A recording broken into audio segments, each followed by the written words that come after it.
Thiruvananthapuram DCC അധ്യക്ഷ സ്ഥാനം രാജിവെച്ചെന്ന വാർത്ത നിഷേധിച്ച് എൻ ശക്തൻ. പ്രചരിക്കുന്നത് വ്യാജ വാർത്തയെന്ന് എൻ ശക്തൻ. ഡാൻ കുര്യൻ വിവരങ്ങളുമായി ചേർന്നു. ഡാൻ, താൽക്കാലിക അധ്യക്ഷ സ്ഥാനത്തിന് താല്പര്യമില്ല, നിയമസഭയിലേക്ക് മത്സരിക്കുന്നതിന്റെ ഭാഗമായിട്ട് രാജിവെക്കുന്നു.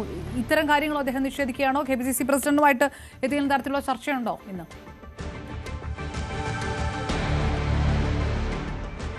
ഇന്നലെ KPCC ഭാരവാഹികളുടെ യോഗം ഇന്ദിരാഭവനിൽ വെച്ച് ചേർന്നിരുന്നു. ആ യോഗത്തിനിടയിൽ തിരുവനന്തപുരം DCCയുടെ താൽക്കാലിക ചുമതലയിലുള്ള അധ്യക്ഷൻ കൂടിയായ എൻ ശക്തൻ KPCC അധ്യക്ഷന് ഒരു കത്ത് കൈമാറിയിരുന്നു. ഈ കത്തുമായി ബന്ധപ്പെട്ടാണ് അഭ്യൂഹം ഏറിയത്. ഈ കത്തിൽ രാജിക്കാര്യമാണ് പരാമർശിച്ചിരിക്കുന്നത് എന്ന അഭ്യൂഹമാണ് ഏറിയത്. പക്ഷേ എൻ ശക്തൻ അത് നിഷേധിക്കുകയാണ്. അദ്ദേഹം പറയുന്നത് ഭാരവാഹികളുടെ യോഗം ഉടൻ വിളിച്ചു ചേർക്കണമെന്ന ആവശ്യമാണ് KPCC അധ്യക്ഷനോട് ഉന്നയിച്ചത്. സംസ്ഥാനത്ത് സ്ഥാനാർത്ഥി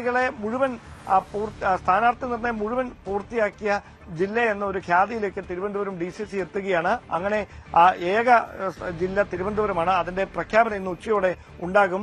അതിനപ്പുറത്തേക്ക് ഇതുമായി ബന്ധപ്പെട്ട് ഉണ്ടാകുന്ന അത് വെറും തെറ്റായ പ്രചാരണങ്ങൾ മാത്രമാണ്. അങ്ങനെ താൻ രാജിവെക്കുകയോ ഒഴിഞ്ഞുമാറുകയോ ചെയ്തിട്ടില്ല.